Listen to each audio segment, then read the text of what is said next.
right, guys, we're back with another video. As you all know, the verdict is in.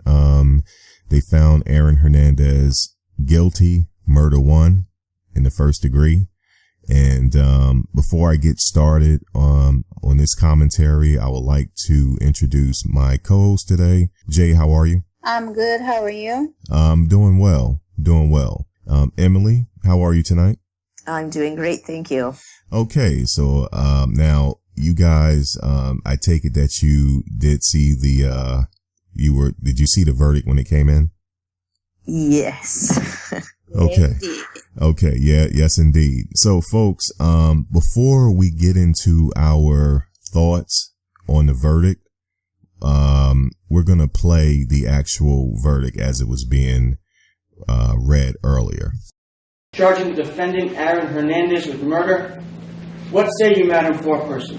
Is the defendant not guilty, guilty of murder in the first degree, or guilty of murder in the second degree? Guilty of murder in the first degree. Madam Foreperson, by which theory or theories, deliberate premeditation and or extreme atrocity or cruelty? Extreme atrocity or cruelty. Indictment 2013-983-B, charging the defendant, Aaron Hernandez, with unlawful possession of a firearm. All right, so yeah, there's the verdict. You guys watched the verdict. Now, my thoughts on the verdict was I was actually surprised.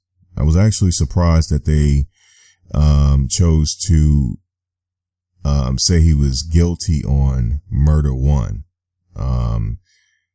Not even second degree.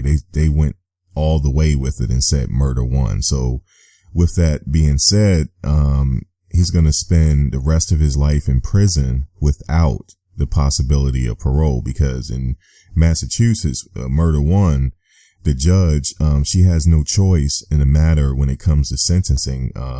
It's just life without parole. Now, again, my thoughts on it, again, I was surprised. The reason why I was surprised is because of the information that was brought to us in this trial, the evidence. That's why I'm surprised.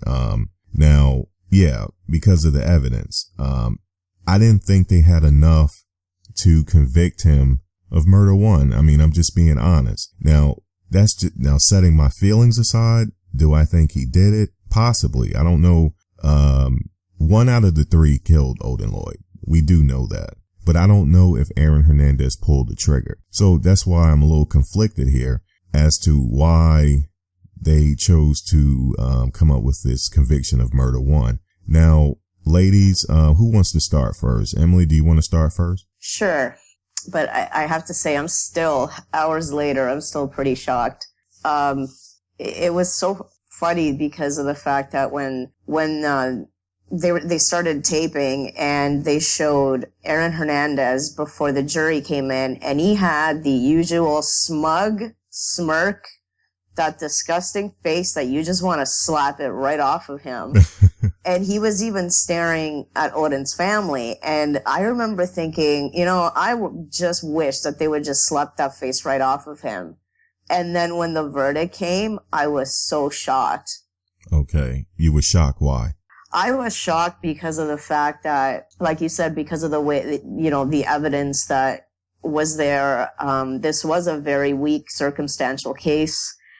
But more than that, because of the way the law is written, you have to be extremely certain, beyond a reasonable doubt, right, that he did it. And we simply don't have that. Right. Now, Jay, you did watch the verdict. What are your opinions? Here's my thing. And I know I may sound crazy, but here's what this taught me right here. Okay. I'm not being responsible. You are responsible for the company that you pick up in the middle of the night. That's what that says to me. So if we go pick up Nate and then we don't bring him back as he was before, we are in trouble. Okay? That's basically what it's telling me, because how in the world can you without a doubt say that Aaron Hernandez pulled that trigger? There's no way. There was 3 other people there. How can you just put away a man however you may feel about him, away for the rest of his life with that evidence that they have right there. It just boggles my mind when I heard it, when I watched it. I was like an old lady in church. I was about to pass out. So my whole thing is what you're telling me is when you go pick up someone, you have to return them as such. Right. So that is my thought on it. I mean, that's what you're saying to me because Aaron Hernandez did not bring back Olden Lloyd, how he picked him up, he's now responsible and has to serve the rest of his life in jail. Well, see, the thing is, they do have him on camera. They do have footage of him picking up Olden Lloyd at his house. And see that the problem here is during the closing arguments when his lawyer said, in fact, Aaron did witness the murder. Now, but he didn't take part in it. He was like, he made it seem as though this all sprung up on Aaron at the last minute. He didn't know what to do. Now, that was his strategy. Now, I don't know if that strategy now is, we're looking after the fact now. I don't know if that strategy was wise for him to do that, for him to say that. Now, the jury, they know he was at the scene, and they're going to assume, I guess because of the verdict, they assume that he pulled the trigger. But in my opinion, just based off the evidence, okay, his lawyer said he was at the scene, but I still don't see anything there to tell me that he pulled the trigger. In addition to that, the evidence doesn't show, in my opinion, that he orchestrated it. That's right. So that's the problem. Yeah, I know he has to bring him. Well, that's what they're saying. Like you said, Jay, that he picked him up and he has to bring him back. But like you said, who pulled the trigger? Emily, do you know who pulled the trigger? Absolutely not. The jury seems to think they know. Not exactly. Not exactly. No, they don't know. And based on the interview that they gave afterwards, they don't know. Yeah. Yeah. They saying that, now, yeah, it's funny that you say that. Now we get to the jury. Now the jury, they had a press conference, at the end. And, they talked briefly, about the case. And I believe one of the jurors stated that, they couldn't come unanimously together, I believe, to say that, maybe he pulled the trigger, but there was enough evidence there to say it was cruel and I guess unusual punishment because, Olden Lloyd was shot so many times. And as a result, they came up with a murder one. That doesn't make sense to me. If you don't know who pulled the trigger, the way the law is stated, they don't need to prove that he pulled the trigger. But, in my mind, it's hard for me to send a man, away for the rest of his life. And I don't know for sure if he did it. That's just me. And I know the law is something different, but, that's just me. Jay, do you have anything else to add? I just think that this jury was too busy worrying about smoke breaks, worrying about things they had no business worrying about, instead of really taking this seriously. I think they were over it. I think they wanted to get home, return back to their lives. I really don't think they took this seriously because there's no way that you could come back with a guilty verdict with the evidence that they had. I'm just at a loss. Now, with that being said, I just wanted to give my condolences to Olden Lloyd's family, his mother, Miss Ursula Ward. She lost a son here, so we just wanted to keep that in mind, that there's no winners here in this situation. She doesn't have a son now, and Aaron Hernandez family, they're at a loss as well because he's not going to be on the outside helping him out, so there really is no winners here.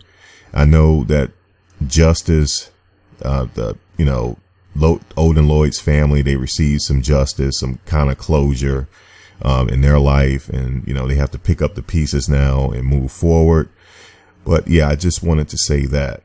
Now, moving forward, now, do you guys have anything else to add in regards to the jury or anything, or did you want to move forward? Oh, I just think that based on the fact that I have a feeling that that individual, that particular juror that said there wasn't, I just didn't think that we could unanimously conclude that there was enough evidence of premeditation.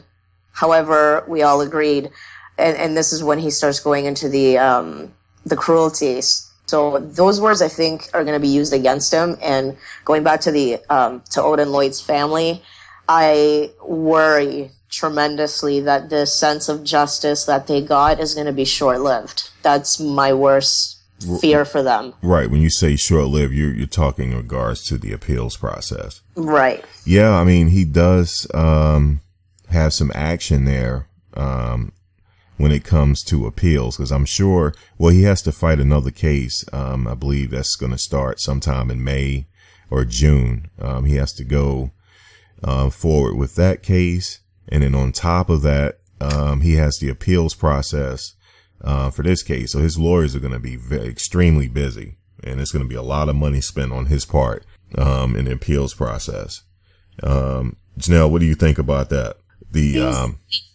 That bothers me the most. Like, someone needs to step up and say what happened that night.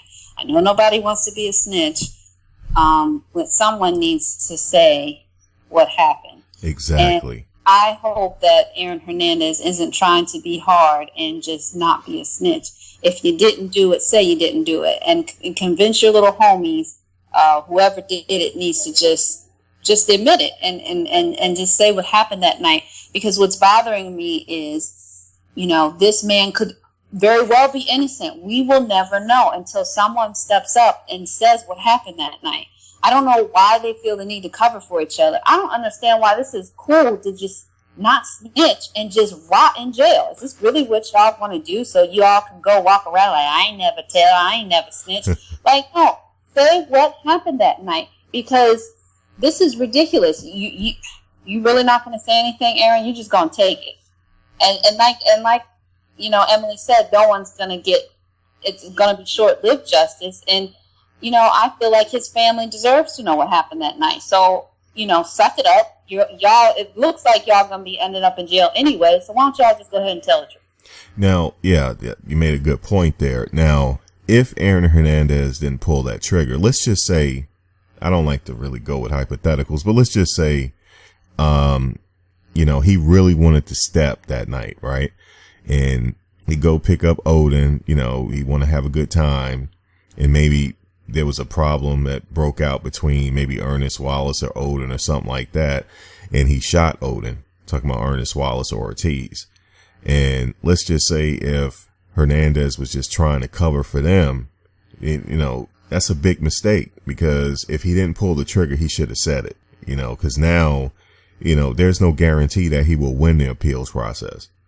He'll win his appeals. So he's facing the rest of his life in prison without the possibility of parole. So his hope is over. I mean, there's always action in the appeals process, even during post-conviction. But, like you said, if he didn't pull that trigger, and they were acting stupid that night, and he should have said it. So it makes you think a little bit. Maybe he did pull that trigger, because he's in a position to, he lost $40 million. He lost his livelihood. He lost the ability to take care of his family, because once the lawsuits, because the civil suits are coming. So he's going to lose the ability to, protect and, take care of his family, especially his daughter. He has I believe he has a 2-year-old daughter, for Christ's sake. So if he didn't pull that trigger, he should have said it during that trial, because he had a lot to lose. Maybe he thought in his mind that he would beat this case. Maybe he was arrogant enough to feel as though, hey, I'm going to beat this case. I got great lawyers. Let's do it. But it backfired today, because again, you can have the greatest lawyers in the world. Okay. You can have the greatest lawyers, but at the end of the day, it's going to be up to those 12 men and women on that jury. Emily, what you think? I think that Jay brought up a really, really good point She of sure these did. guys not, that they're not saying anything. And I have absolutely no idea why. I mean, Carlos Ortiz was ready to talk right from the get-go. And I have absolutely no idea why he recanted that statement that he made to the police. And I think there's a lot of truth to what he said, because a lot of the evidence that he said, a lot of the, the way things went down, everything was corroborated with what he said. So I have a feeling that he really was in the car. Was he sleeping? Probably not. But I don't understand why, I understand why Hernandez and Wallace are kind of, siding side by side. But Ortiz, I don't get it. What do you gain by this? I'm sure that it was possible for him to get some kind of deal. If he just told the truth, he wouldn't have gotten life without parole. Because once you fall into the system and once you go behind bars, nobody's your buddy, nobody's your boy, nobody gives a shit about you. You're on your own. Every last one of these guys is going to be on their own. Nobody's going to cover for you. Right. So when you fall into the hands of the justice system, you have no friends. Yeah, we call it the belly of the beast. Once you're in the belly of the beast, it's over with, because like you said, maybe, he had a chance to speak, and cause now, their trials are coming up and they're going to get convicted. So they're all going to be in a jail for the rest of their life. I think Carlos Ortiz is kicking himself in the ass right about now, because they realized that their golden ticket just went down the toilet. They thought that if he was going to get acquitted, right, then they would have a chance. And now he's sitting there pacing back and forth in his jail cell going, oh, fuck. Yeah, I would be in my, cause it's almost too late to say anything. What is he going to say? Yeah. Now Hernandez pulled a trigger. They're like, well, yeah, we know he's been convicted now. It's too late. So now we're on to your case. Well, now he's not a credible witness anymore. No. So, there you have it, folks. Jay, do you have anything, parting words, in regards to, this verdict? Yes, I would like to have a PDA moment. Ass is in the house. Somebody call you at 2, 3 o'clock in the morning, want to talk with you outside. Keep your ass in the house. Right. All right. Well, there we have it, folks. Please rate, comment, subscribe. More importantly, please comment. We welcome all comments. Until next time. Peace.